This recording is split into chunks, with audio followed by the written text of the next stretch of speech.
एका वडिलांना 268 मुले. पनवेल मतदार यादीत मोठा घोळ. पनवेल महानगरपालिकेची निवडणूक प्रक्रिया सुरू असतानाच प्रभाग क्रमांक 2 मधील अंतिम मतदार यादीतील मोठा घोळ उघड झाला आहे. पनवेलमधील एका व्यक्तीच्या नावाखाली तब्बल 268 मुलांची नोंद आढळून आल्याचा प्रकार समोर आला आहे. त्यामुळे या प्रकरणाला आता गंभीर वळण मिळाले असून शेतकरी कामगार पक्षाचे माजी नगरसेवक अरविंद म्हात्रे यांनी थेट उच्च न्यायालयात धाव घेत याचिका दाखल केली आहे. महानगरपालिका निवडणुकीच्या पार्श्वभूमीवर उमेदवारांना नुकतीच अंतिम मतदार यादी उपलब्ध करून देण्यात आली. त्या दरम्यान एका वडिलांच्या नावाखाली असामान्य संख्येने मुलांची नोंद आढळली.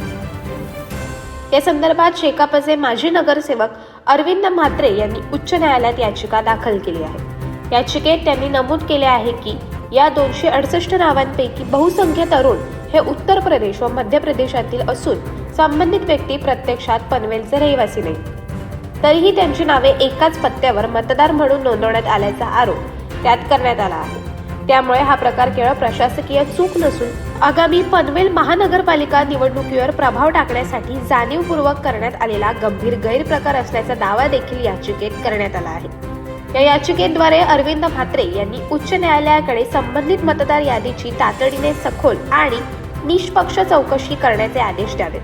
बनावट व संशयास्पद नोंदी तत्काळ रद्द कराव्यात. तसेच या प्रकरणात जबाबदार असलेल्या अधिकाऱ्यांवर व संबंधितांवर कठोर कारवाई करण्याचे निर्देश द्यावेत अशी मागणी केली आहे.